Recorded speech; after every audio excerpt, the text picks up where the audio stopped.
Little girl sings with a sign, "One to heal my mum." The single billionaire stops and, when he sees her necklace, freezes.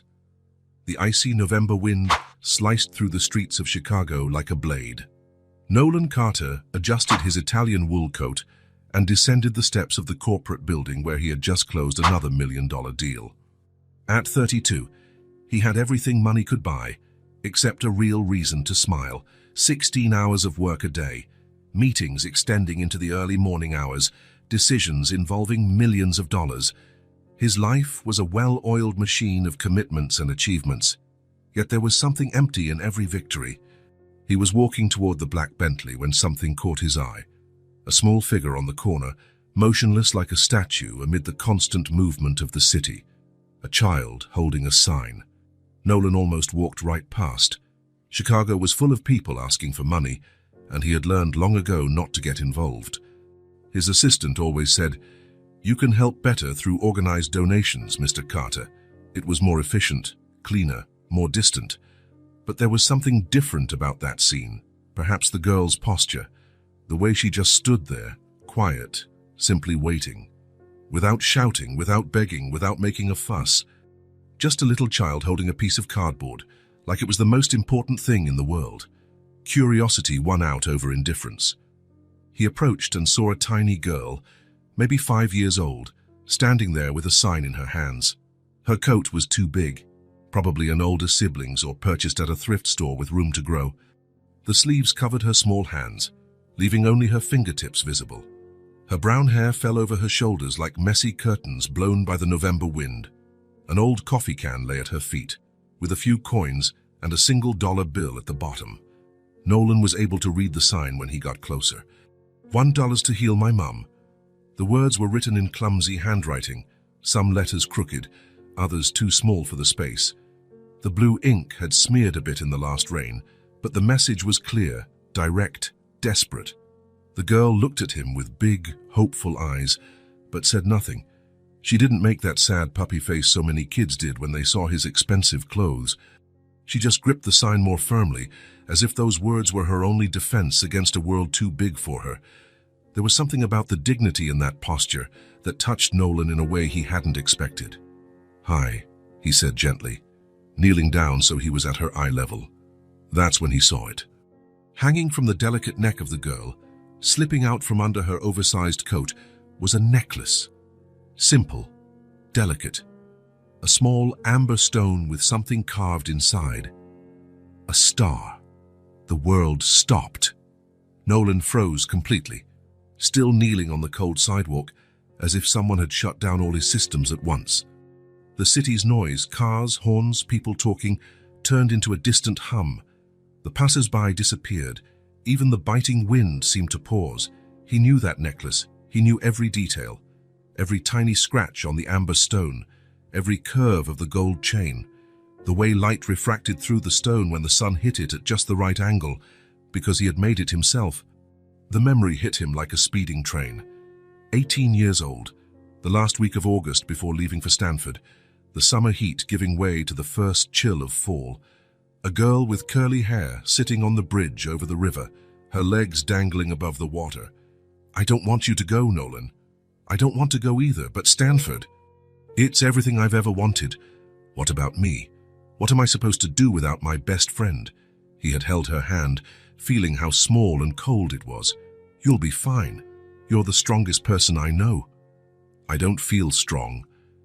Then he had taken the necklace out of his pocket, the amber stone he had found on the beach during their last vacation together in Michigan, the star he had carved with his father's help, working in the garage for weeks until it was perfect, the gold chain he had bought with the money he saved, washing cars all summer.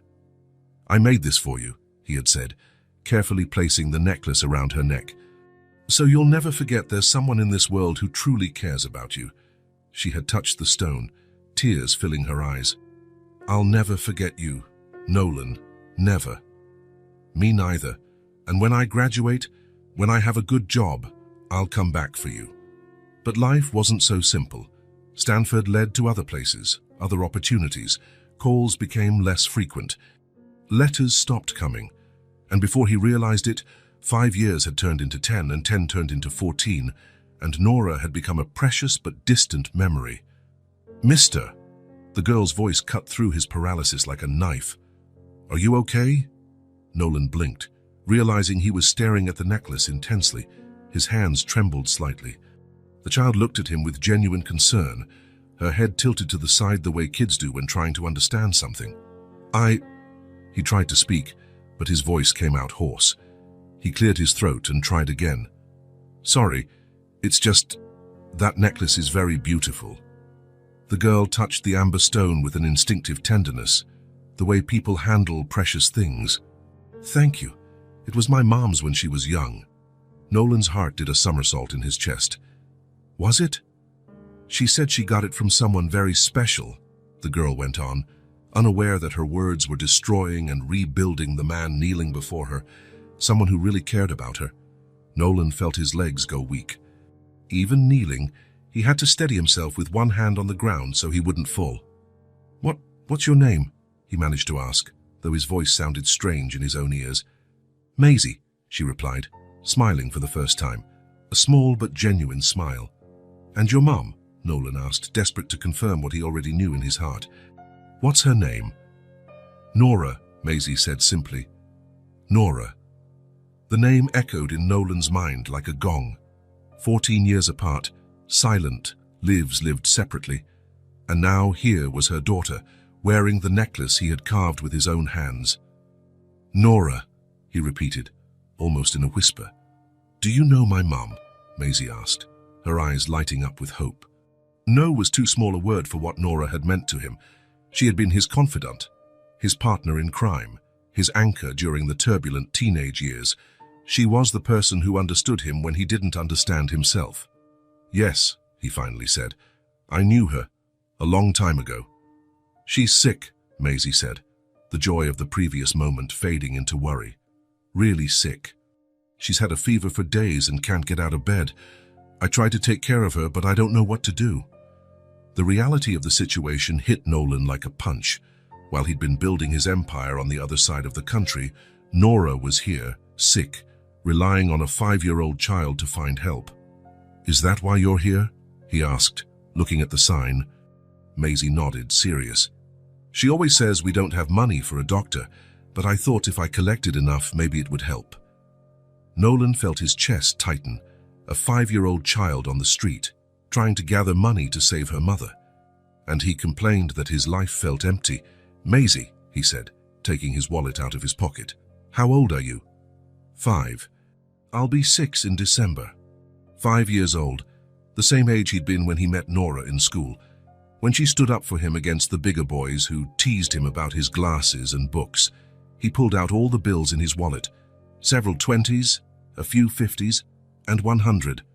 "This should help," he said, placing the money in the can. Maisie's eyes widened. "That's a lot of money," she whispered. "A whole lot." "It's not enough," Nolan said, standing up. "Your mom needs a real doctor, right now." "But she said we can't afford it." "She doesn't have to pay," Nolan interrupted gently. "I'll pay." Maisie looked at him with suspicion for the first time. "Why?" she asked. "Why do you want to help?" It was a fair question. A 5-year-old who had learned to be wary of strangers, even strangers who offered help. Nolan looked at the necklace again, then into the girl's eyes. There was something familiar in them, too. The shape, the color, like seeing a miniature version of Nora. "Because I'm the friend who gave that necklace to your mom," he said simply. Maisie's eyes went wide as saucers. "You're Nolan?" Hearing his name in her voice with that mix of surprise and recognition made his heart race. Nora had spoken about him. After all these years, she still remembered.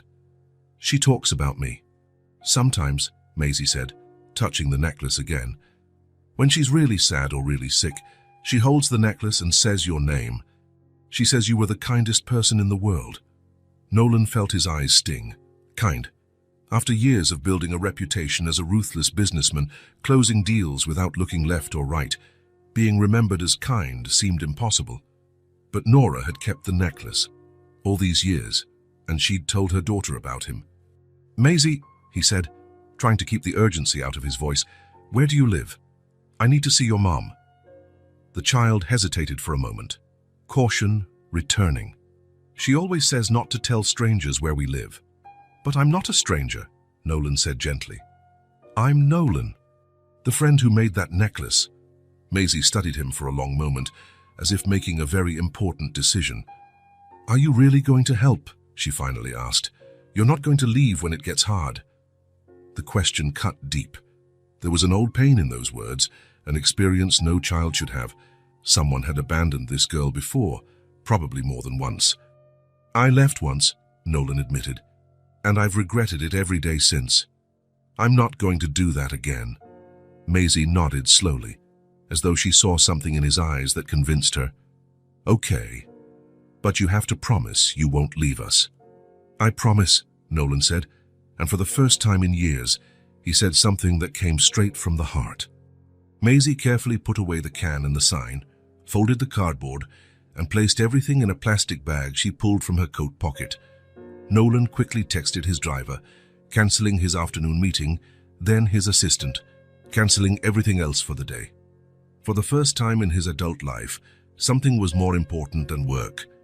They walked through streets Nolan didn't know, far from the upscale neighborhoods of Glass Tower and Lincoln Park where he lived.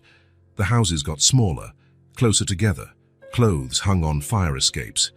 Older cars were parked on the street, some with dents that would never be fixed. With each step, Nolan felt the weight of the lost years. Nora had stayed here, in this part of town he never visited, raising a daughter on her own while he was amassing his fortune across the country. "It's right there," Maisie pointed to a 3-story brick building with peeling paint around the window edges. "Third floor." They climbed the creaking wooden stairs. The railing was worn down by decades of residence. In the narrow hallway, it smelled of home cooking and cleaning products. Maisie stopped at a door painted in faded blue with the number 3B in peeling gold letters. "Mom?" she called, knocking softly. "I'm back, and I brought someone." Silence. Maisie pulled a key from inside her coat and opened the door. "She lets me have a key for emergencies," she explained to Nolan. The apartment was small but clean. Simple furniture but well taken care of.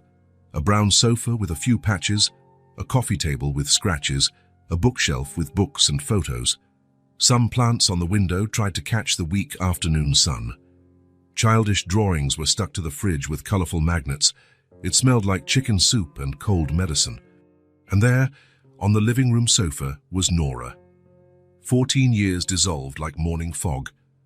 She was thinner than in his memory, her hair shorter, a few lines around her eyes that hadn't been there when they were teenagers, but it was her. The shape of her face, the curve of her lips, the way her brow furrowed even in sleep. His Nora. She was pale, feverish, wrapped in a grey wool blanket that had seen better days. She breathed with difficulty, as if each breath was an effort. There was a half-full glass of water on the side table, along with a few medicine bottles. "Mom," Maisie approached and gently touched her mother's shoulder. "Look who I found." Nora opened her eyes slowly, as if coming out of a heavy, feverish sleep. At first they were unfocused, then she blinked several times, trying to see clearly. When her eyes met Nolan's, she went completely still. For a moment that felt like forever. They just looked at each other. Recognition came gradually, like water filling an empty vessel. "Nolan?" Her voice was a whisper, almost inaudible, as if she feared he might be a fever dream. He stepped closer, his heart pounding so hard he was sure she could hear it. "Hi, Nora." And the reunion happened without words, but filled with memory. The little apartment fell silent as Nora stared at Nolan, as if trying to process that he was truly there. In her living room, after all these years, her feverish eyes reflected a mixture of surprise and disbelief. "Nolan, is it really you?" she whispered, her voice weak. She lifted her trembling hand, almost touching his face, but stopped halfway, unsure. He took that hand in the air and squeezed it gently. "It's me, Nora." A tear slid down her face. She tried to sit up, but trembled with the effort. Nolan realized how hot her skin was, burning with fever. "How did you—" she began, but a cough interrupted her question. I found Maisie on the street, Nolan explained, glancing at the child who was watching everything with alert eyes. She was trying to raise money for you. Nora's face shifted to worry. Maisie, I told you not to go out alone, she scolded weakly.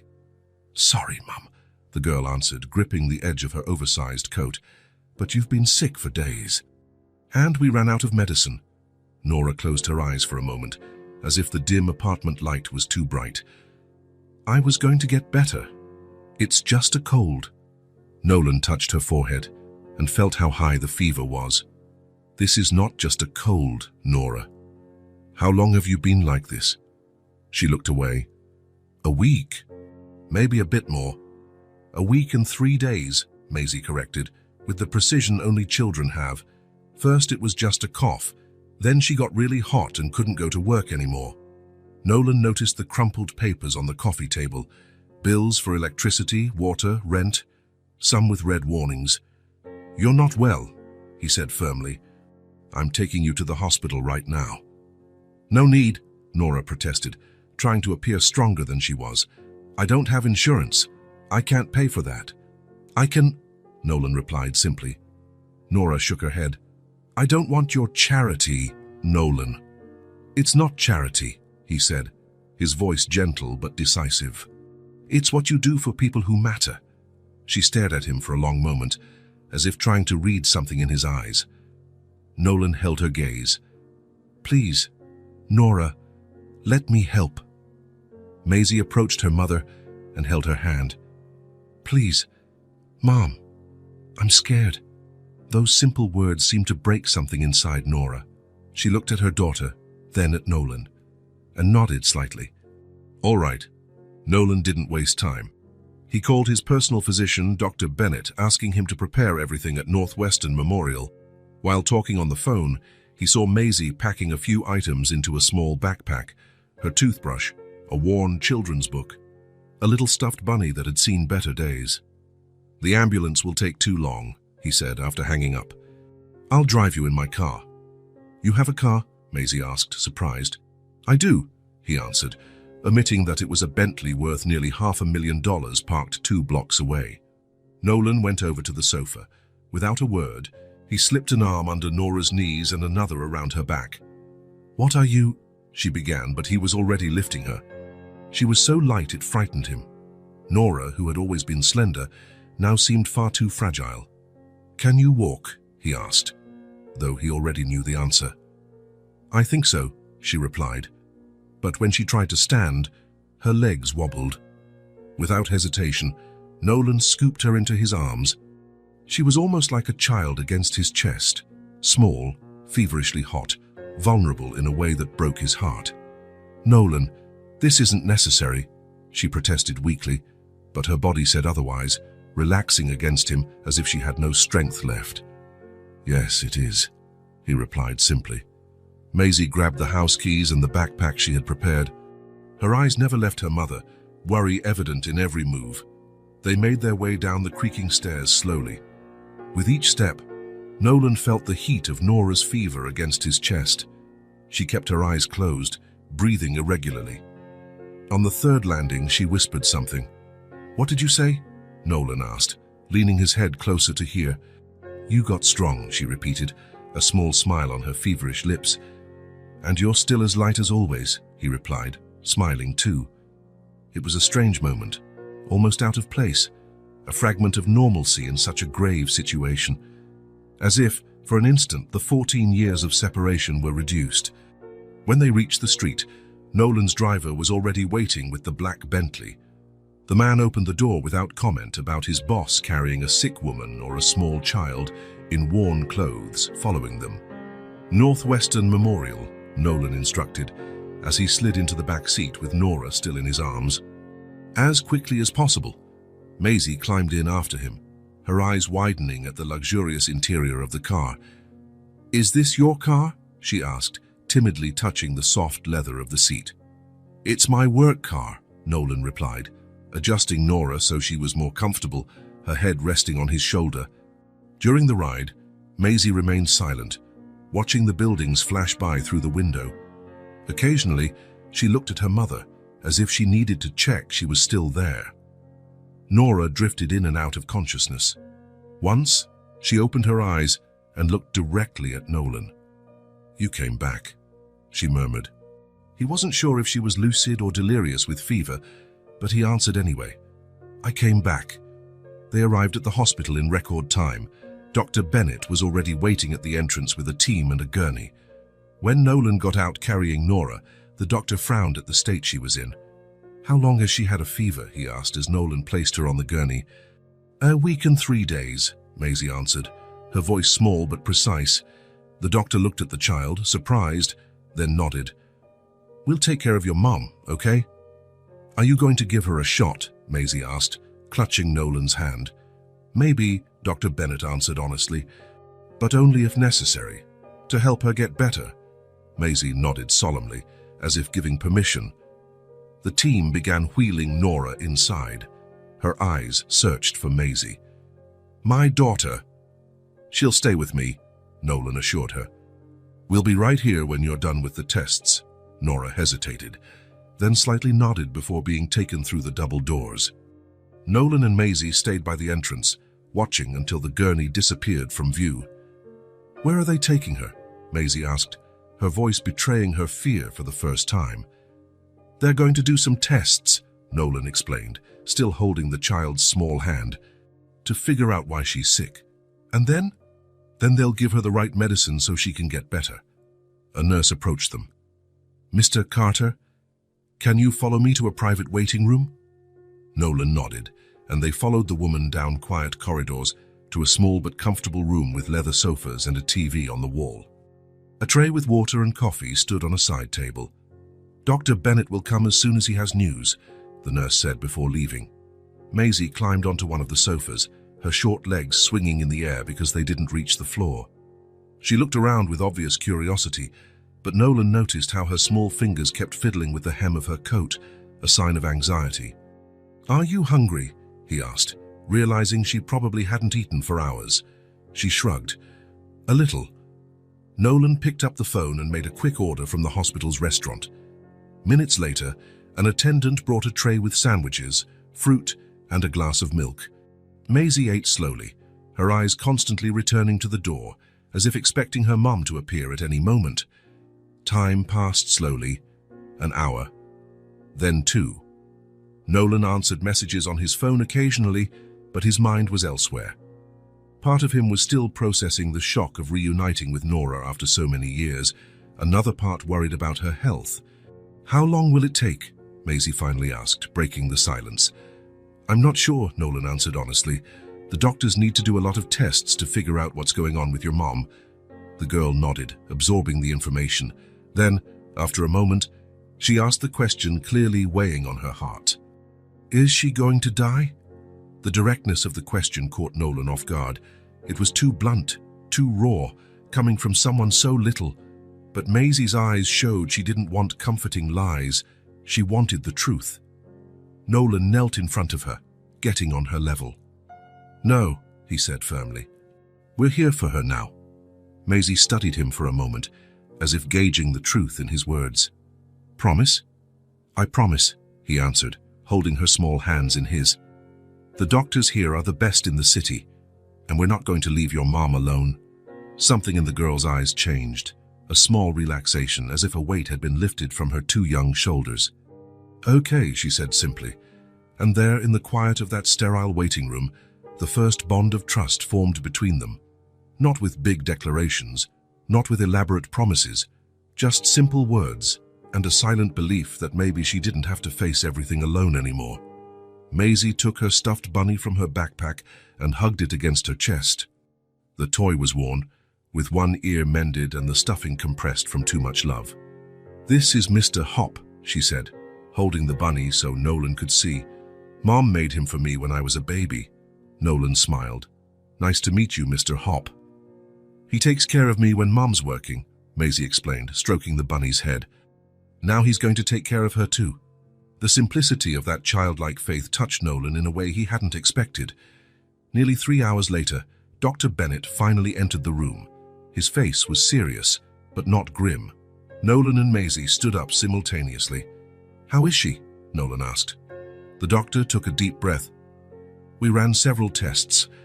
The situation is serious but not critical. She's stable now and the fever has come down with the antipyretics. What does she have? Nolan pressed. Preliminary results indicate lupus, the doctor answered. What's that?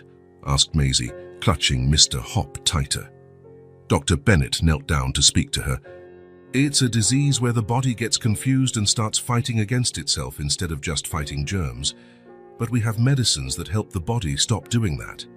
Maisie frowned, processing the information. Is it like when I argue with myself in my head? The doctor smiled. A little bit like that, yes.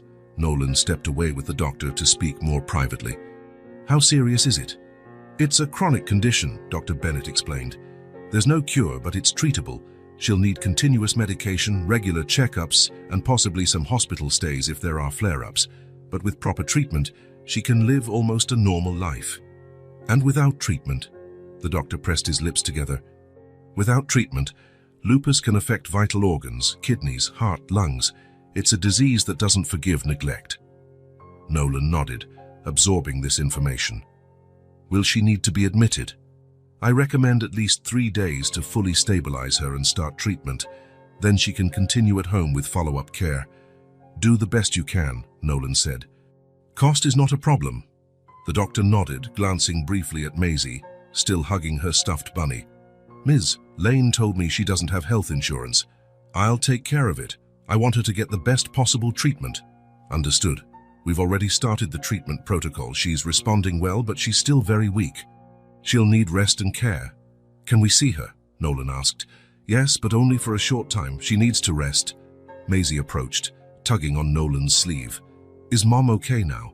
Nolan looked at her and answered honestly, she's better. But she'll need medicine for a long time to really get well. And who's going to pay? Maisie asked with the practical worry no child should have. Mom always says medicine is expensive. Nolan knelt again in front of her. I'll pay, Maisie.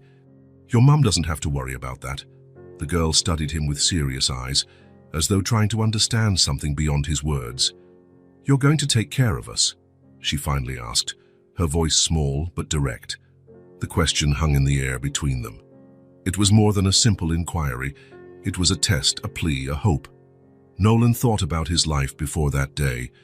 The empty, silent apartment, the endless meetings, the accomplishments that brought no real satisfaction. And now, suddenly, Nora was back in his life.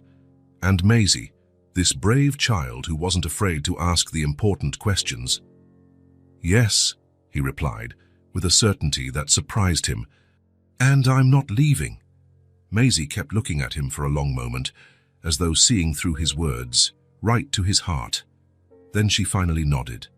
Okay, she said, and held out Mr. Hop to him. He can stay with you a bit if you want. It was an offer Nolan understood completely. It wasn't just a worn-out stuffed rabbit. It was trust. It was acceptance. It was the most precious treasure that child could offer. Gently, he took the toy. I'll take good care of him, he promised. In that moment, Nolan knew his life had changed forever. And for the first time in years, he felt he was exactly where he needed to be. The nurse adjusted the pillow beneath Nora's head for the third time, checked her IV, and smiled at Maisie. Your mom needs to rest now. You can come back tomorrow morning. Maisie held her mom's hand, reluctant to let go. Can't I stay here with her? The nurse shook her head kindly. Hospital rules don't allow children to stay overnight, sweetheart. But your mom will be sleeping most of the time with the medication. Nora, though her eyes were heavy from medication, tried to smile at her daughter. I'll be okay, Maisie. You'll go with Nolan, and tomorrow you can come back, all right?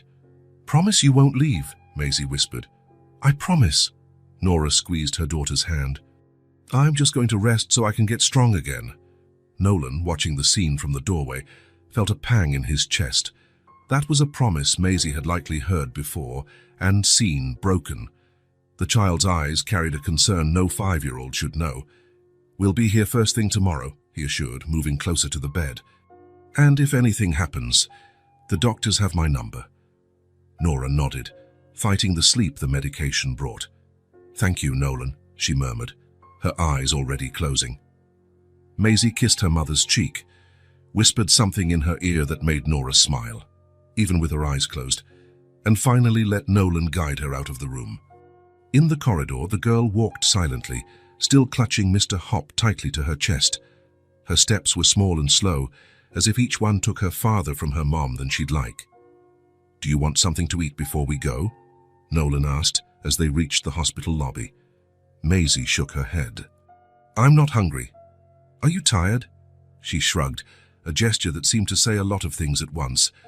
"A little." Nolan called his driver as he thought about what to do next. 3 days, the doctor had said. 3 days of hospitalization for Nora. Where would Maisie stay? She couldn't go back to the apartment alone. A 5-year-old child by herself was unthinkable. The solution was obvious, but it still made him nervous. His home wasn't a place for children. It had never been. "Maisie," he said, crouching down to look her in the eyes, "your mum is going to be in the hospital for a few days. Would you like to stay at my place until she gets better?" The girl's eyes studied him seriously. "Can't I stay at our house?" "You're too little to stay alone," Nolan explained gently. "Sometimes I stay alone when Mom works late," she argued. Nolan frowned. The thought of a 5-year-old alone at home, even for a few hours, deeply bothered him. "Even so, it's best if you stay with me now. We can stop by your house to grab some clothes and toys." Maisie thought for a moment, then nodded. "Okay, but Mr. Hop is coming too." "Of course. Mr. Hop is more than welcome." The driver arrived, and they quickly stopped by Nora and Maisie's apartment. The girl headed straight to her room, filling a small purple backpack with a few outfits, a storybook, a toothbrush with cartoon characters, and a little box she didn't show Nolan. On the way to Nolan's apartment, Maisie was quiet, looking out at the city lights that began to glow as evening fell. "Is your house far?" she finally asked. "Not too far," Nolan replied. "It's in a building called Glass Tower. Is it made of glass for real?" "Most of it, yes." "Can you see everything from up there?" "Almost everything. The whole city." Her eyes widened a little. "So you live in the sky?" The question caught him off guard, and he smiled. "Something like that." The car entered the underground garage of the imposing 68-story building that dominated Chicago's skyline. Glass and steel reached for the sky, reflecting the city lights like a giant mirror. "Whoa," Maisie whispered as they entered the private elevator that went straight to the penthouse. The digital panel recognized Nolan's fingerprint, and the elevator rose silently. The numbers flashed quickly. 20, 30, 40. "Do you live on the very top?" Maisie asked, watching the floors go by. "In the penthouse," Nolan confirmed. "Floor 68. What's a penthouse?" "It's what we call the apartment at the top of the building." "Is it like being king of the mountain?" she asked, recalling some childhood game. Nolan smiled. "Something like that." The elevator reached the top with a soft ding, and the doors opened directly into the entry hall of the apartment. Automatic lights turned on gently, revealing a huge, impeccably decorated space. Maisie took a hesitant step out of the elevator, her eyes roaming everywhere with wonder.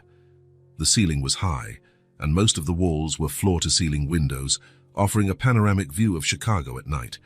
The decor was minimalist and elegant. Shades of gray, white, and black dominated, with a few dark wood pieces for contrast. "Is this a house?" she asked in almost a whisper.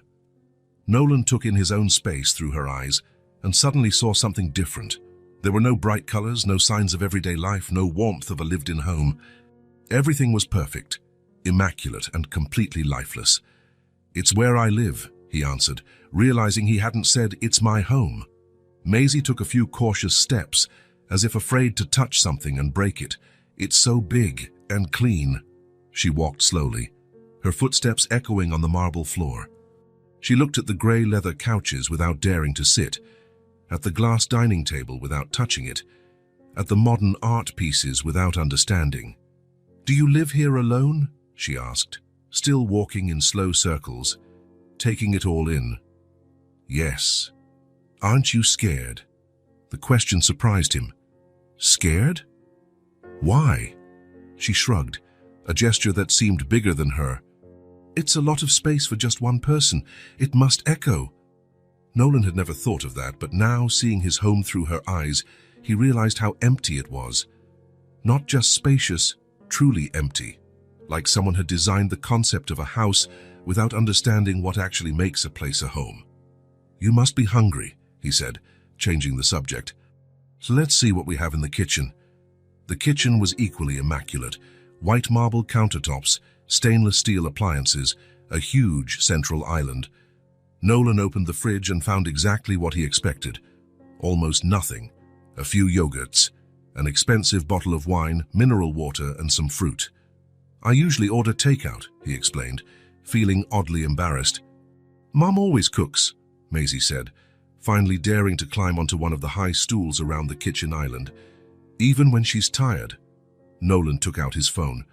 "What do you like to eat?" "Pizza." That was easy. He placed a quick order, a small cheese pizza for Maisie, a margarita for him. "Let's find you a room while we wait for the food," he suggested. The apartment had 4 suites, all equally impersonal.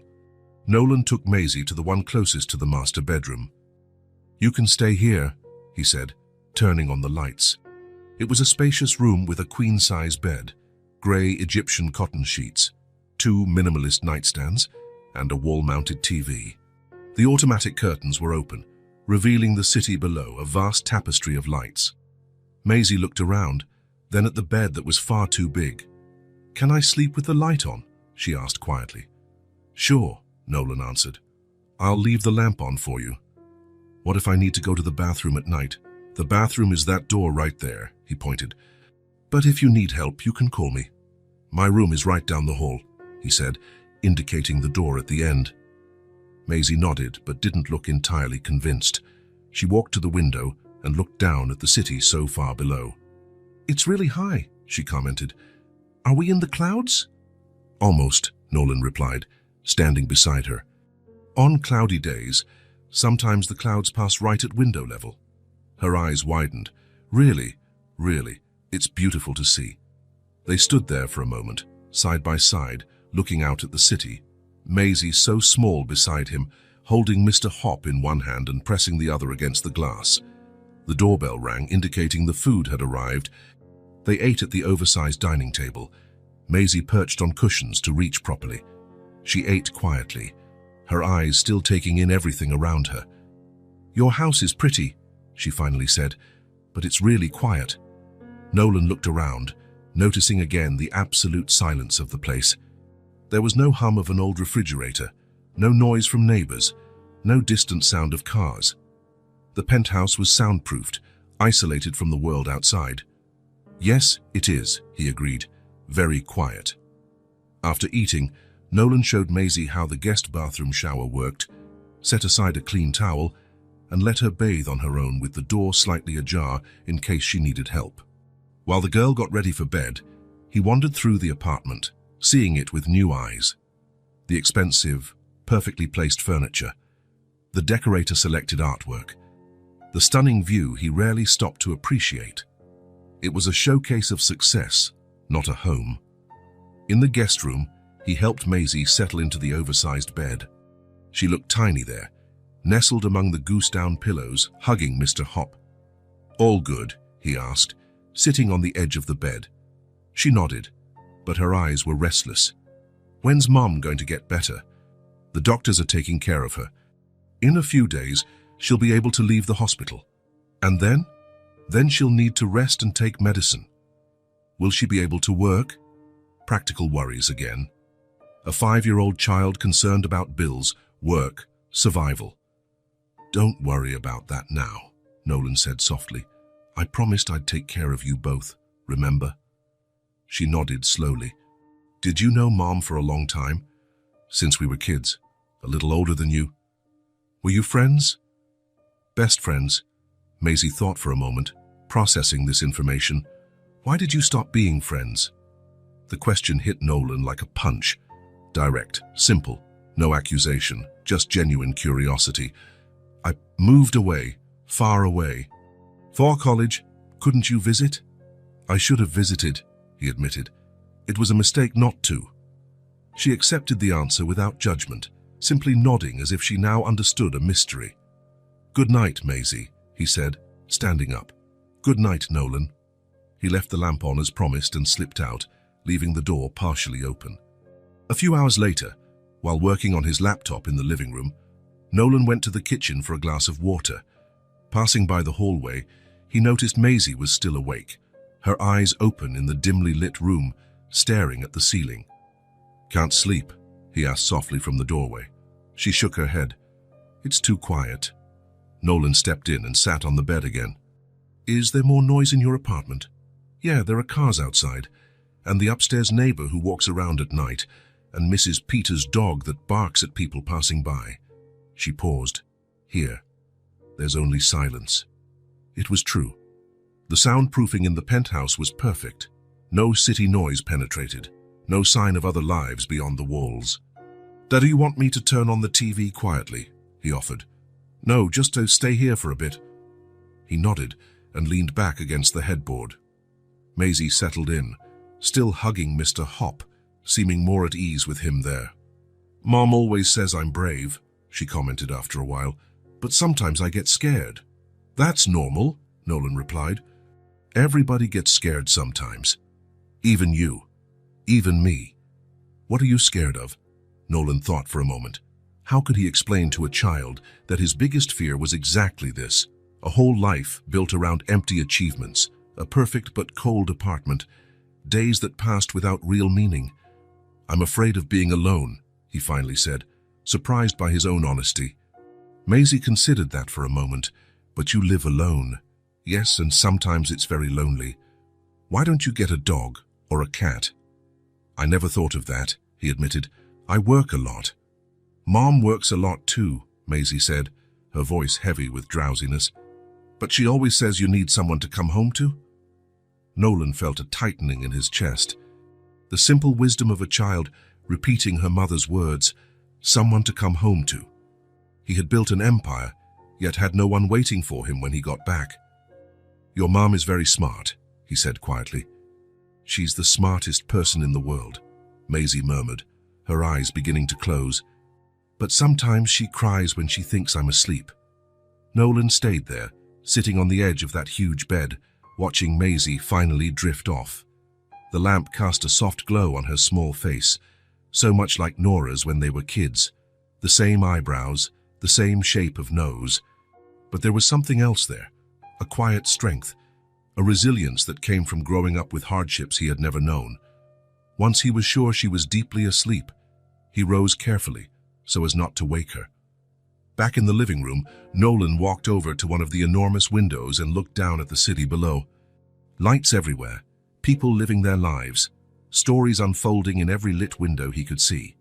And up here at the top of the world, his perfect, empty apartment. A trophy, not a home.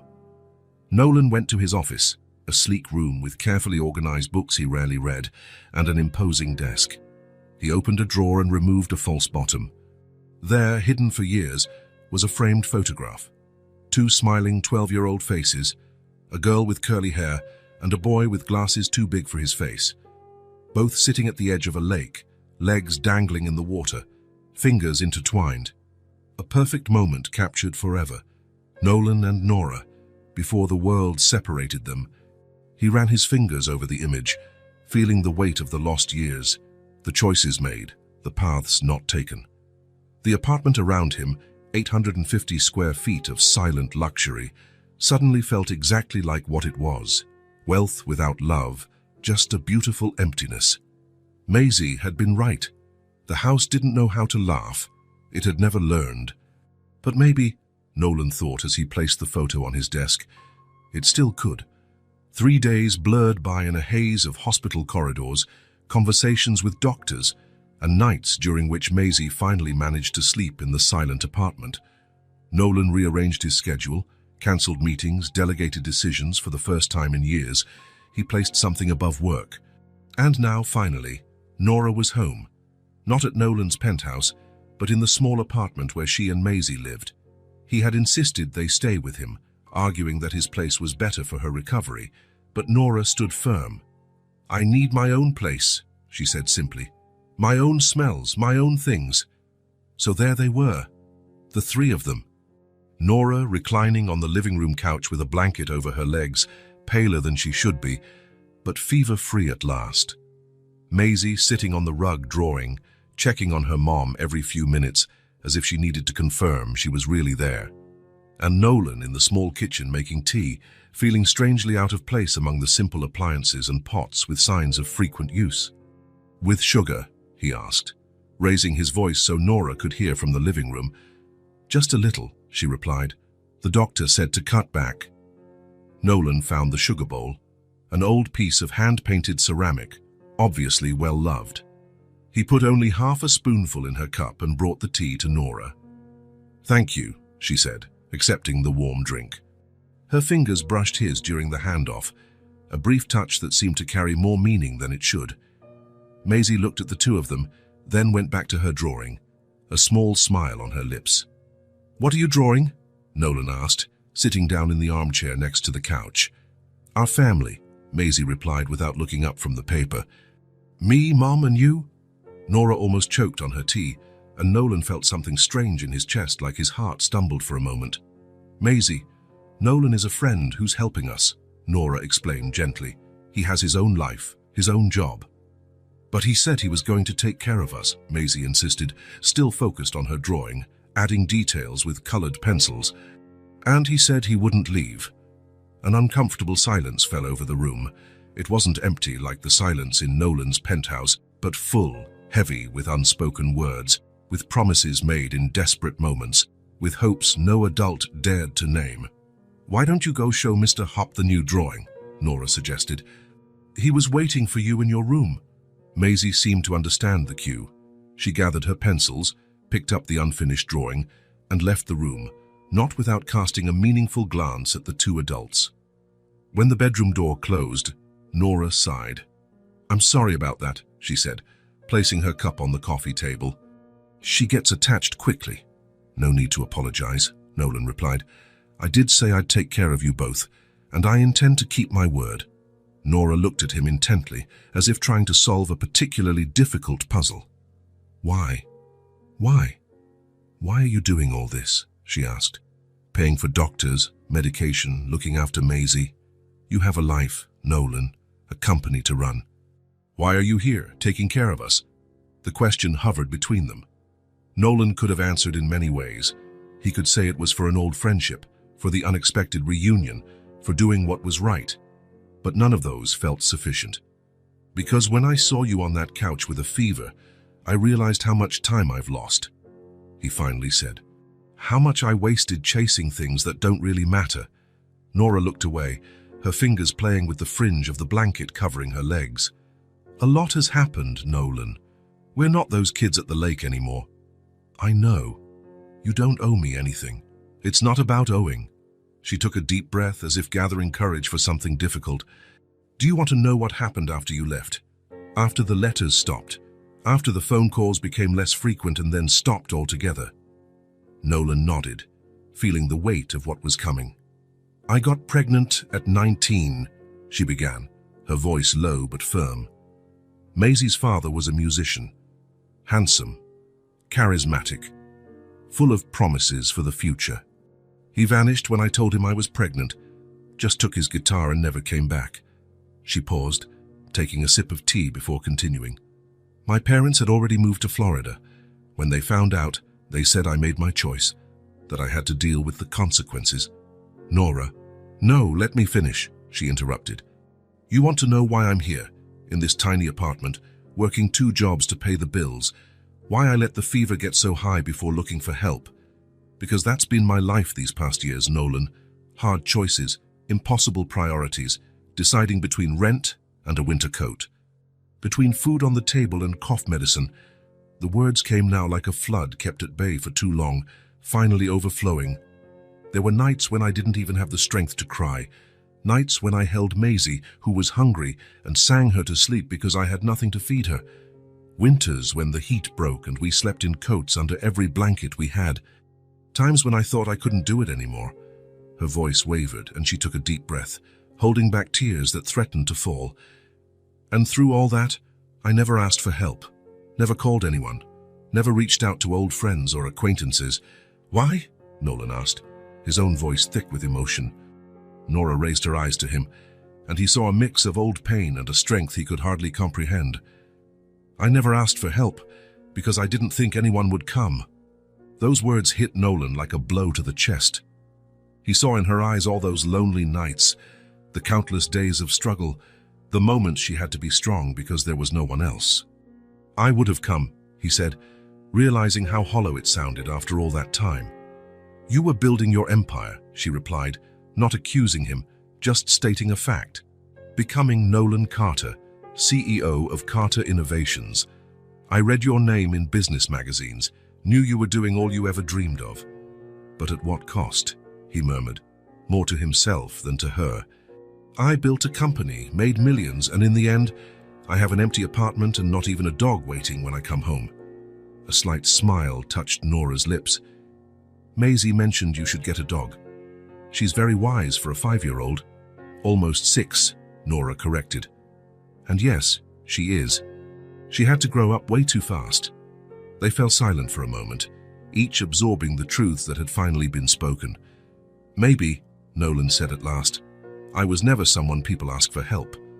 Nora looked at him, surprised by his raw honesty. What do you mean? My entire adult life has been about success, Nora. Achievements, acquisitions, the next big deal.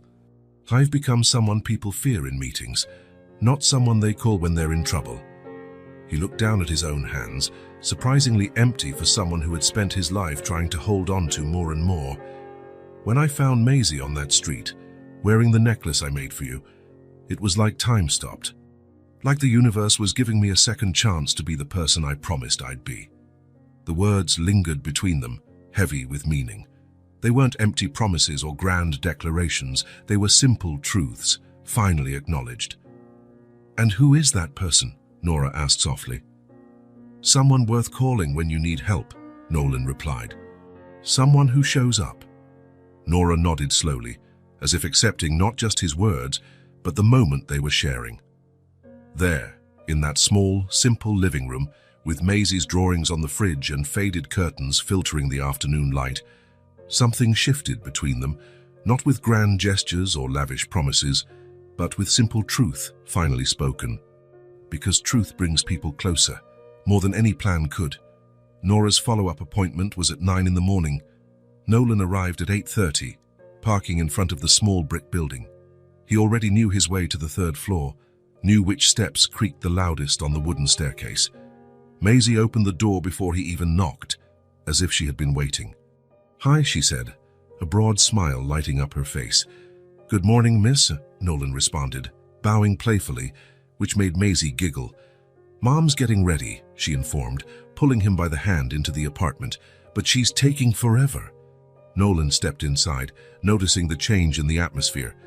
It wasn't just a small, clean apartment anymore. It was a home he was beginning to know. The couch where Nora rested in the afternoons, the kitchen table where Maisie drew while he cooked dinner. The books on the shelf that he'd discovered were Nora's favorites from their teenage years.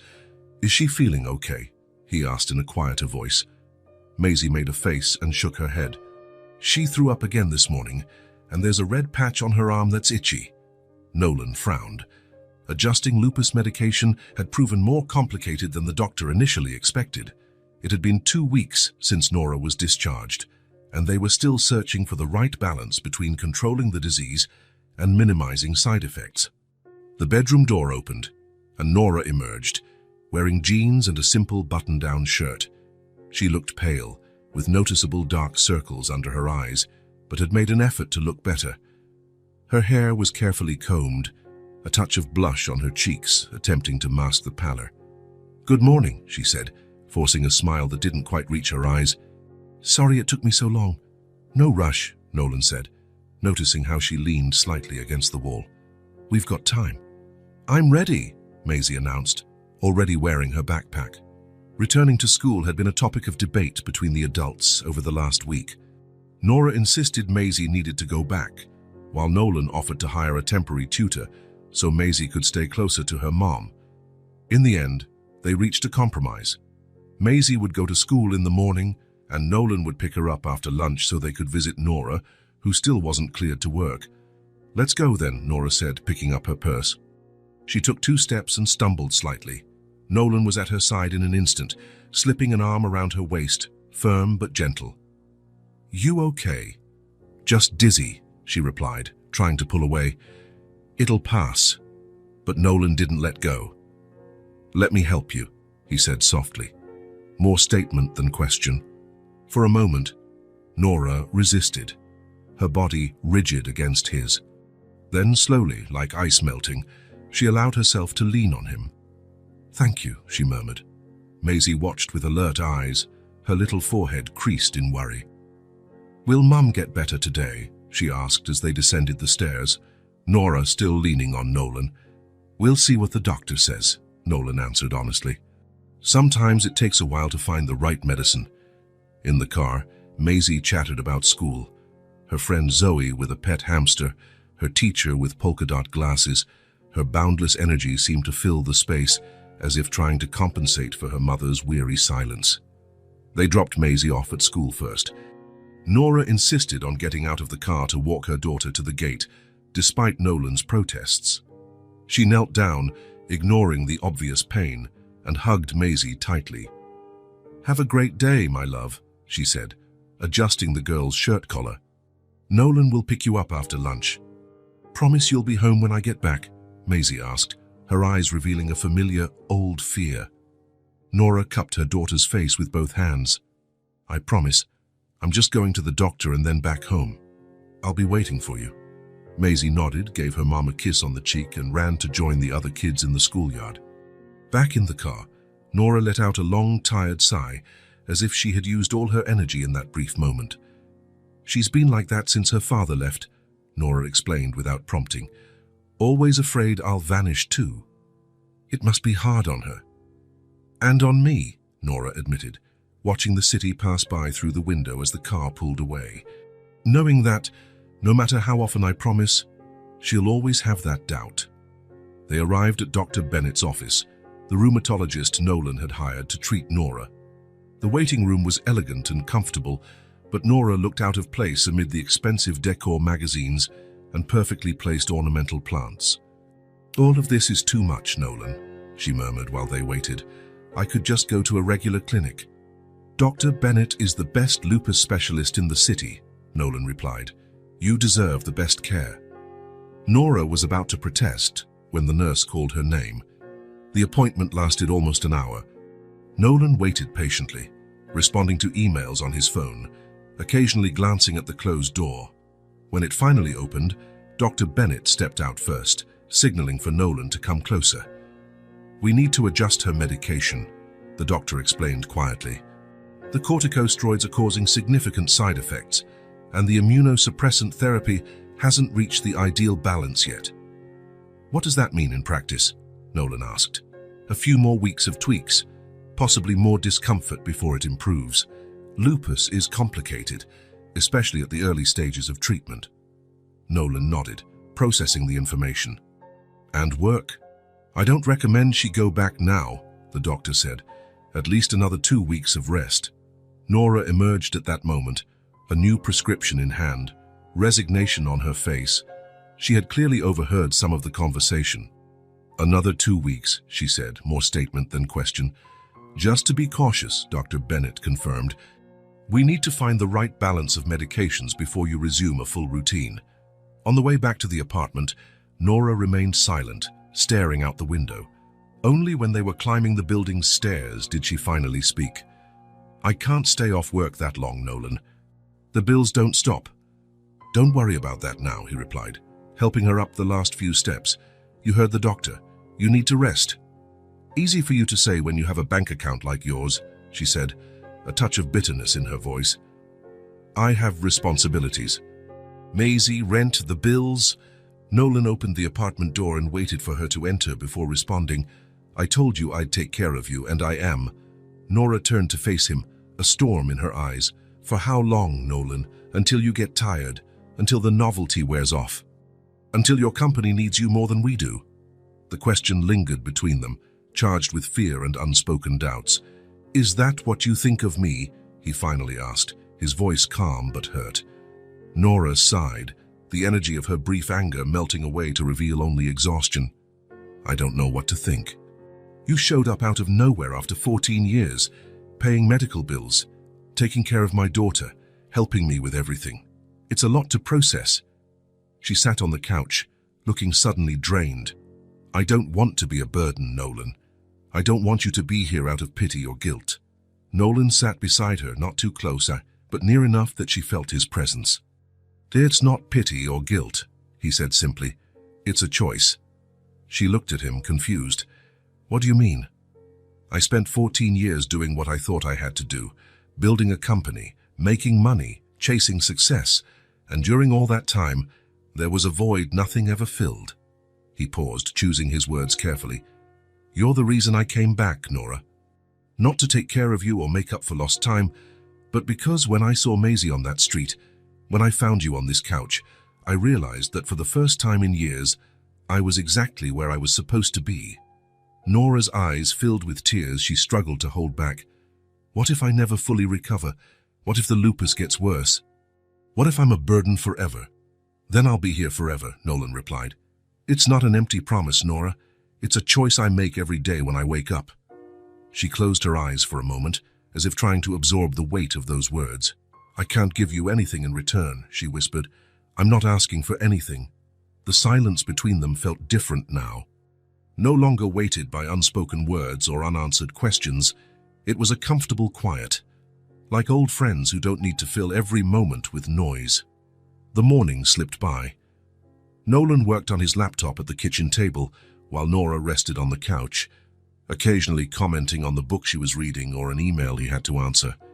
It was a simple domesticity, with no pretensions or expectations, just presence, not promise.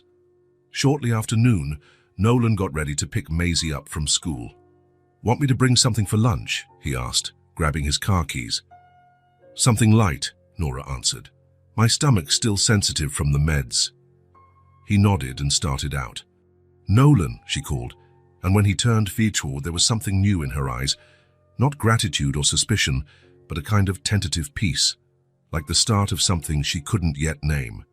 Thank you. At school, Maisie was waiting impatiently in the yard, hopping from one foot to the other when she saw Nolan's car. She ran to him, her backpack bouncing on her small shoulders. Is Mom okay? She asked before even saying hello. She's waiting for us at home, Nolan replied, taking her backpack. The doctor gave her new medicine that should help her feel better. On the drive back, Maisie was unusually quiet, staring out the window with a thoughtful expression far too mature for her face. Everything okay?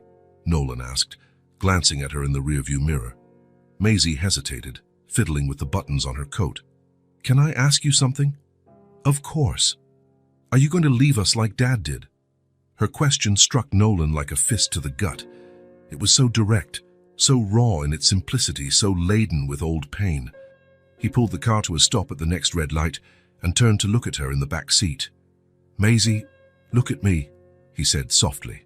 Her big, serious eyes met his, waiting for an answer she'd heard before and hadn't believed. I choose to stay, Nolan said, each word clear and firm. And I stay. That's the difference between me and your dad. He chose to leave. I choose to stay every day. Maisie kept watching him, as though searching for any sign of deceit. Even when Mom gets sick, especially when she gets sick, even if I make a mess, even if you color all the walls with markers. That made her smile a little. I'd never do that. Good to know. The light turned green, and Nolan started driving again. Maisie stayed pensive in the back seat. Pinky promise? She finally asked. Nolan smiled, remembering the childhood ritual he and Nora had used. When we get home, he promised. At the apartment, Maisie ran to hug her mum, while Nolan brought in the lunch they had picked up on the way. They ate together at the small kitchen table, Maisie talking about school, Nora smiling despite her visible fatigue, Nolan simply present, watching them both. After lunch, when Nora went to rest a little, Maisie tugged Nolan to the corner of the living room. You promised, she reminded him, holding out her pinky. Nolan smiled and hooked his pinky around hers. so tiny compared to his. I, Nolan Carter, promise I'll stay. I won't leave. I'll be here for you and your mom, on good days and bad. Maisie nodded solemnly, the promise sealed with that old ritual. And there, in that small apartment, with a pinky promise vow, something fundamental changed. It wasn't just Nolan making a promise. It was Maisie deciding to believe it. She believed him for the first time. Dr. Bennett's decision to admit Nora again came as a shock. What should have been a simple medication adjustment turned into a more serious complication when she fainted during her routine checkup. Just to be safe, the doctor explained as the staff prepared her hospital room, I want to closely monitor this reaction to the immunosuppressants, 3 or 4 days at most. Nolan stood by the window of the hospital room, watching while Nora drifted off under the effects of the medication. Maisie stood beside him, clutching Mr. Hop so tightly her knuckles went white, her eyes fixed on her mother. She'll wake up, right? The girl asked, her voice small in the silent room. Of course she will, Nolan replied, placing an arm around her shoulders. She's just resting so the medicine can work better. Maisie nodded, accepting his explanation, but she didn't take her eyes off her mother's pale face. Where are we going to sleep? The question caught Nolan off guard. He hadn't considered it yet, his mind still reeling from Nora's sudden admission. We can stay at my apartment again, he suggested. Or, if you'd rather, we can stay at your place. Maisie thought it over. Our house, she decided. So Mom knows where to find us when she comes back. The child's reasoning touched Nolan deeply. Even now, her concern was that her mother should be able to find them, as if she feared that if Nora returned, they'd have vanished too. Our house it is, he agreed. For 2 days, they fell into a routine. In the morning, Nolan dropped Maisie at school. Then he went to the hospital, where he worked on his laptop beside Nora's bed, stopping only when she woke briefly. In the afternoon, he picked Maisie up, and they visited Nora together. On the second night, after Maisie finally fell asleep in her own room, Nolan wandered around the small apartment, noticing things he hadn't before. Peeling paint on the bathroom ceiling, a worn kitchen floor with stains that wouldn't come out, a living room window that didn't fully close, letting in the cold wind, the ancient heater that made alarming noises when turned on. He sat on the threadbare sofa, looking around, imagining how Nora and Maisie had lived here all these years, fighting off the cold in winter, enduring the heat in summer, making the best of what they had. Nolan took out his phone and started making calls. The next morning, after dropping Maisie at school, he didn't go straight to the hospital. Instead, he went to Carter Innovations, where he gathered his trusted team. I need 3 days, he told Lisa, his executive assistant for over 5 years. Cancel everything that can't be postponed or delegated. Lisa, used to impossible requests, merely raised an eyebrow, including the Tokyo teleconference. Especially the Tokyo teleconference. Marcus can handle it. And if they ask where you are? Nolan considered for a moment. Tell them I'm on a personal project. 2 hours later, Nolan was back at Nora's apartment, but not alone. A team of 10 people was with him. Painters, electricians, plumbers, carpenters. A truck from a furniture store parked right behind them. We have 3 days, Nolan explained to the supervisor, handing him floor plans and project sketches he had stayed up all night preparing. I want everything finished by the time they return. The man studied the drawings, nodding. We can do it, Mr. Carter, but it'll be tight. Make it happen. At the hospital, Nora still slept most of the time, the drugs keeping her sedated while her body adjusted to the new treatment. During her brief periods of wakefulness, Nolan stayed by her side, talking about Maisie's school day, omitting any mention of the ongoing project at the apartment. How's home? Nora asked during one of those lucid moments. All under control, Nolan answered, technically not lying. Maisie is fine, sleeping in her room. I'm on the couch. Nora gave a faint smile. That couch is awful for sleeping. I've slept in worse places, he assured her, remembering college nights spent in engineering labs finishing projects. Thank you for taking care of her, Nora murmured, her eyes heavy once more. For taking care of us. Nolan held her hand as she drifted back to sleep, feeling a tightness in his throat he couldn't quite explain. Back at the apartment, the renovation was in full swing. Walls were being sanded, old furniture removed, new plumbing installed. Nolan moved through the chaos, checking progress. In Maisie's room, painters had already started applying a soft yellow hue he had chosen, keeping the same color scheme she had before, just fresher, brighter. He was clear in his instructions. No drastic changes that would make the space unrecognizable. Only improvements, comfort, safety. "Mr. Carter," called one of the carpenters, "where do you want these shelves?" Nolan approached him, examining the solid wooden shelves he had personally selected. "In the main bedroom, by the window. They need to be strong enough to hold a lot of books." The man nodded and left while Nolan continued his inspection. The kitchen was undergoing a more significant transformation. The old cabinets were being replaced, the stove swapped for a more efficient model, and the small refrigerator replaced with a family-sized one. But he insisted on keeping the old wooden table, just restored. That table was where Maisie drew, where Nora had likely spent countless meals with her daughter. Some things didn't need replacing, they just needed care. In the living room, the old sofa had been removed, replaced with a new one that was more comfortable but looked similar. The old TV remained, now resting on a new stand that matched the decor. With every step, Nolan made sure to preserve the essence of what made the place home to Nora and Maisie. He wasn't creating a new environment, he was simply giving the existing one the conditions it deserved. On the second day of the renovation, an accidental discovery changed part of the plan. "Mr. Carter," called one of the painters, holding a folder he'd found behind a cabinet being removed. "I found this. Looks important." Nolan opened the folder carefully. Inside were dozens of drawings, far from Maisie's childish scribbles. These were detailed studies, charcoal sketches, delicate watercolors, landscapes, portraits, still lifes, all signed with the initials N.L. Nora Lane. Then he remembered how Nora used to carry a sketchbook in her teens, how her art teachers said she had real talent, how she dreamed of studying art before life took another turn. Nolan called the site supervisor.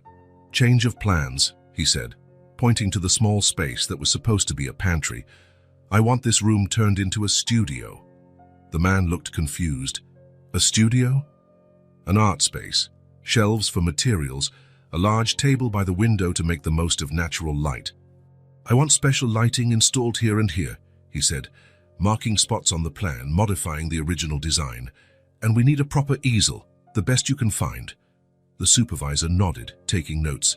"May I ask why?" Nolan looked again at the drawings in the folder. "Because some dreams deserve a second chance." By the third day, the work pace was frantic. Crews worked around the clock, painting, installing, adjusting. Nolan barely slept, grabbing a few hours on the floor of Maisie's room, in between progress checks. Meanwhile, at the hospital, there was good news. Dr. Bennett was pleased with Nora's response to the new treatment. "She can go home tomorrow," he said. "The tests show significant improvement. Of course, she'll need regular follow-ups, but I'm optimistic." "Great," Nolan replied, trying to hide his relief. "Right on schedule." Maisie, sitting next to her mother's hospital bed, looked at Nolan knowingly. He'd explained the renovation project to her the night before, making her promise it would be their secret. "A surprise present for when Mom comes home," he had said. Maisie had nodded solemnly. "Will she like it?" she asked, worried. "I hope so," Nolan replied honestly. "We're not changing your house, just making it more comfortable." "What about the secret room?" Maisie asked, referring to the studio. "Especially the secret room." Now, while Nora slept more peacefully than she had in days, Nolan and Maisie exchanged conspiratorial glances and whispered updates. On the next morning, the apartment was unrecognizable, and yet, somehow, comfortingly familiar. Everything was in its place, only better, warmer, safer, more inviting. The wooden floor had been restored, not replaced. The walls had colors similar to the originals, but fresher, brighter. The layout was the same, simply optimized. The air circulated differently now, thanks to the new heating and AC system discreetly installed without compromising the original structure. Nolan walked through the rooms, checking every detail. In Maisie's bedroom, new shelves already held her books and toys. In Nora's room, a new bed with an orthopedic mattress was dressed with the same floral bedspreads, freshly washed and pressed. The kitchen cabinets were stocked with food. In the living room, a reading chair occupied the corner by the window, where Nolan had seen Nora sitting, watching the street below. And in the small studio, everything was ready. High-quality art supplies filled the shelves: brushes, paints, canvases, paper. A top-notch wooden easel stood by the window. On one wall, there was a special shelf displaying the drawings Nolan had found, each framed with simple elegance. It wasn't ostentatious, it wasn't charity. It was respect for what that space meant to both of them. It was an understanding that a home isn't measured by the cost of furniture, but by the comfort it offers those who live there. It wasn't a gift, it was a home. "It's time," Nolan said to the crew, finishing the last details. "They'll be here in an hour." When everything was done and the workers had left, Nolan allowed himself a moment of doubt. Had he gone too far? Had he crossed some invisible line? Would Nora see it as an insult, a criticism of what she had managed to build on her own? There was no time to reconsider. The car was already on its way from the hospital, bringing Nora home. Maisie was practically bouncing with excitement when they entered the building. "Remember, it's a surprise," Nolan whispered as they climbed the stairs.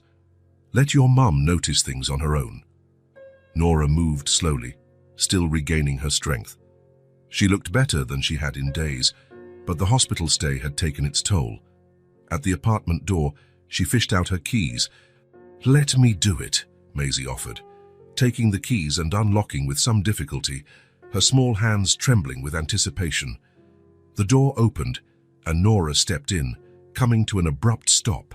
The silence that followed seemed to last an eternity. Nora stood perfectly still, her eyes moving slowly around the living room, taking in every detail, every change.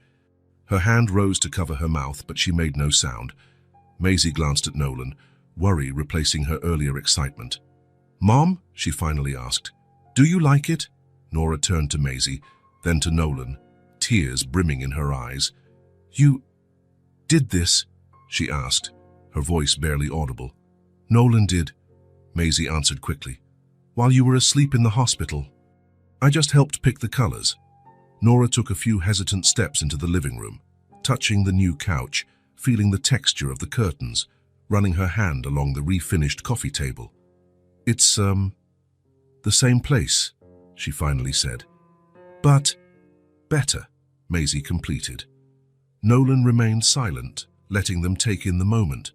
Maisie took her mother's hand, tugging gently. "Come see my room, and yours. Everything's different, but the same." She led Nora through the rooms, pointing out each detail with a child's exuberance. The new closet with the same old clothes neatly arranged, the renovated bathroom with the same fish-patterned shower curtain Maisie loved, the kitchen with modern appliances, but the same familiar layout Nora had known for years. When they reached what used to be the pantry, Maisie paused, looking at Nolan expectantly. "This is special," he said, coming closer. "Just for you, Nora." He opened the door, revealing the small studio. Natural light now poured in through a widened window, illuminating the easel, the shelves of supplies, the framed drawings.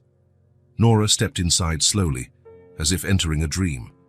Her fingers grazed the brushes, the paints, the high-quality paper.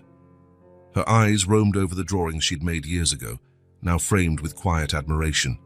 "How did you know?" she whispered. "We found your drawings," Nolan explained. "They're amazing, Nora. You always had talent." She touched one of the framed pieces, a portrait of baby Maisie, sleeping. "I haven't drawn in years," she confessed. "I didn't have time, or energy, or hope," Nolan suggested gently. She nodded, unable to speak. Maisie wrapped her arms around her mother's waist. "Now you can draw again, and I can draw with you." Nora knelt, hugging her daughter tightly, tears finally spilling freely. "Thank you, my love." Over Maisie's shoulder, her eyes met Nolan's. He saw so many emotions there that he couldn't decipher them all. Gratitude, yes, but something deeper as well, something he wasn't yet ready to name. Nolan, she began, but words seemed insufficient. It's not a gift, he said, knowing how she felt. It's what you both deserve. It's what this place should have always been. That night, after Maisie fell asleep, worn out by all the excitement, Nora and Nolan sat at the kitchen table for dinner. He'd made something simple, homemade soup and fresh bread, mindful of Dr. Bennett's dietary advice. The gentle light of the new hanging lamp over the table created a small circle of intimacy around them. You didn't have to do all this, Nora said, breaking the silence. I wanted to, Nolan replied simply. It must have cost a fortune. Money is the easiest part, Nora. She watched him, studying his face. Why?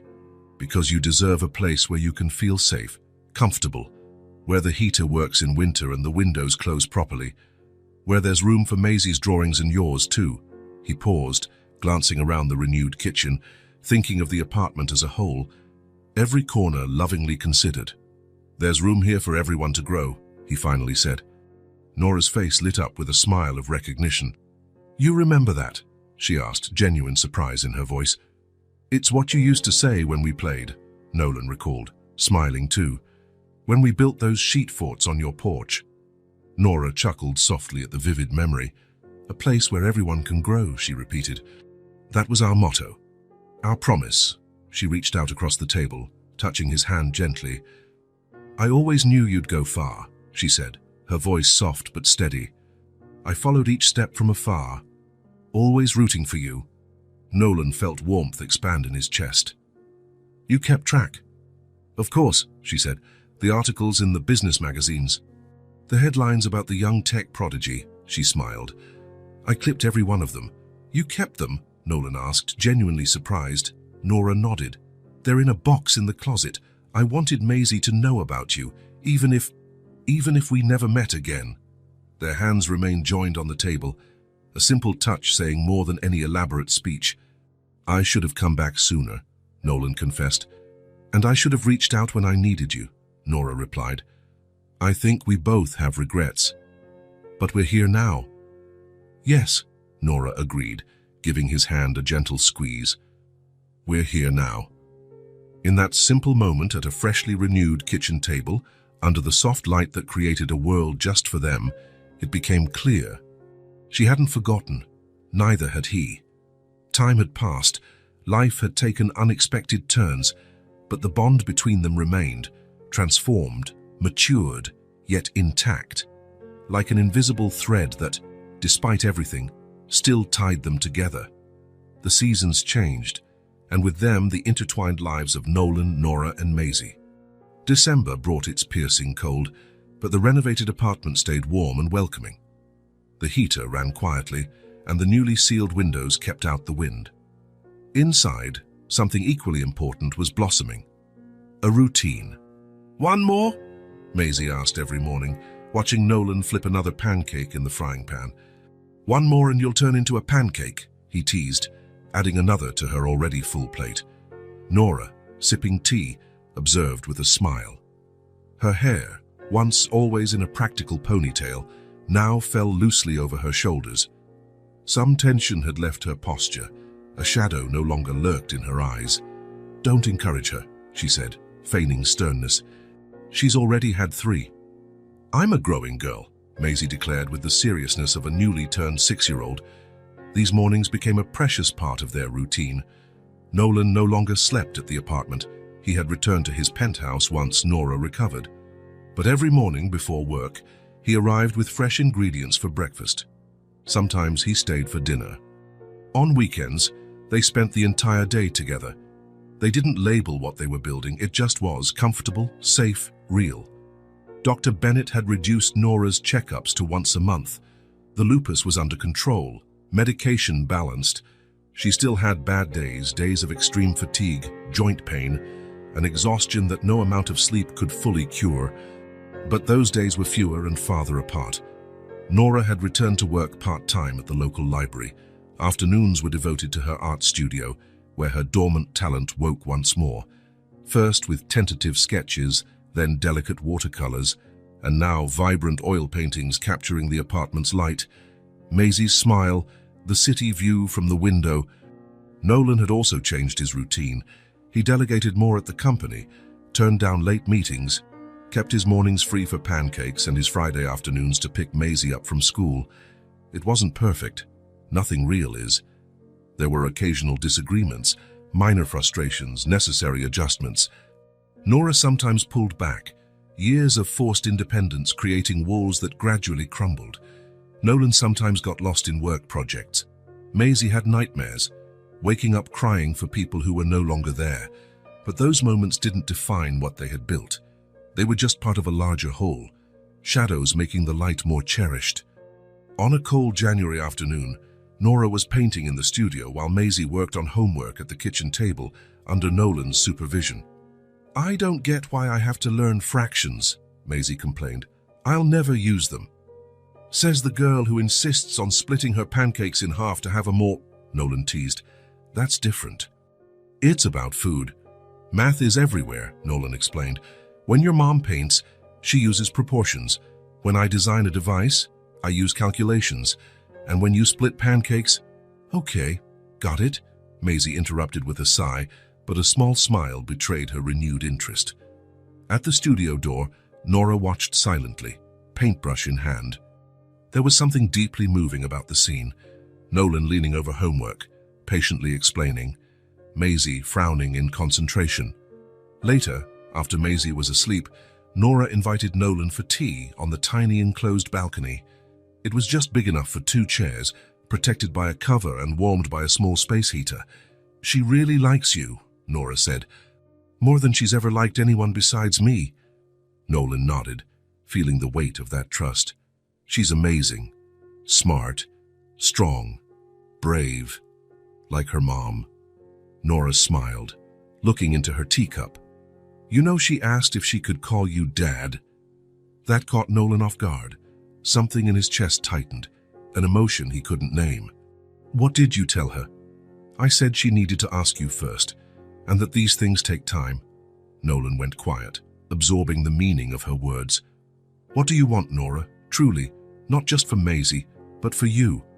She lifted her eyes to meet his, showing a vulnerability she rarely displayed. "Thank you for coming back," she whispered. "For letting me find you again." It wasn't exactly an answer to his question, but somehow it said everything. "Thank you for still knowing who I was," Nolan replied, "even when I'd forgotten." Their hands met over the small table between the chairs. It wasn't a dramatic or passionate gesture, just comfortable, familiar, like returning home after a long journey. It was love. But a lover's shelter, not as a grand promise. Weeks turned into months. February gave way to March, which yielded to April. The biting cold receded, and the first signs of spring emerged. One Saturday afternoon, while Maisie was at a birthday party, Nora finished her newest painting. It was different, a more abstract portrayal of an amber star, its rays radiating across the canvas in warm gold and brown tones. When Nolan arrived for dinner, she showed it to him hesitantly. "It's beautiful," he said, clearly impressed. "It looks like it's really glowing. It's for you. For your apartment." Nolan carefully touched the canvas, feeling the texture of the paint. "I'm not sure I want to take it," he admitted. "It feels like it belongs here." Nora smiled, understanding what he didn't say. The next morning, they hung the painting in the living room above the sofa. Next to it, on a shelf, sat the amber star necklace that Maisie had returned to her mother when she realized how important it was. And, framed simply, the old photo of 2 teenagers sitting by a lake. But there was something new on the wall. A recent photo taken at Maisie's birthday party. Nora, Nolan, and Maisie all smiling at the camera. Not forced or posed smiles, but genuine expressions of happiness. Their hands intertwined, Maisie in the middle, holding each adult's hand, forming an unbreakable human chain. Maisie noticed the new addition when she got home from school. "Hey, that's us!" she exclaimed, running over for a closer look. "You like it?" Nora asked. "Yeah." Maisie studied the image. "We look happy." "We were," Nolan said from the couch, finishing some emails before dinner. "We are." Maisie glanced from the photo to the 2 adults, then back again. Her face took on that thoughtful look that seemed too big for her 6-year-old features. "Are we going to stay like that forever?" she finally asked, her question hanging in the air like a delicate soap bubble, fragile yet filled with possibility. Nora and Nolan exchanged a glance. It wasn't a simple question, and both knew it. Forever is a frightening concept for adults who've seen life's complexities and uncertainty. But for a child who had tasted abandonment, who carried the fear of loss like a constant shadow, it was the most important question in the world. Nolan closed his laptop and walked over, kneeling down to Maisie's eye level. "For as long as you want," he answered with a simplicity that carried the weight of a true promise. Not a guarantee of eternal perfection, but a commitment to be there, to choose it over and over, to stay even when it got tough. Maisie considered his response, then nodded, satisfied.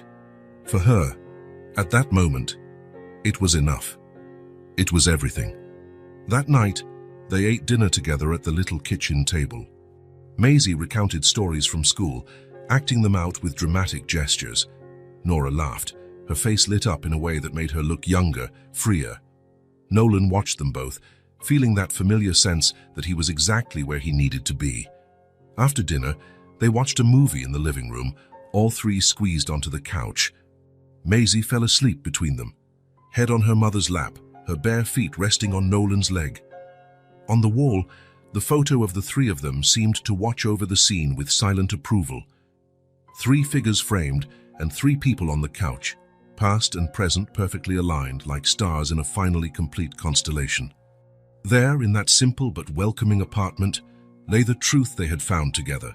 Sometimes home isn't a place, but people.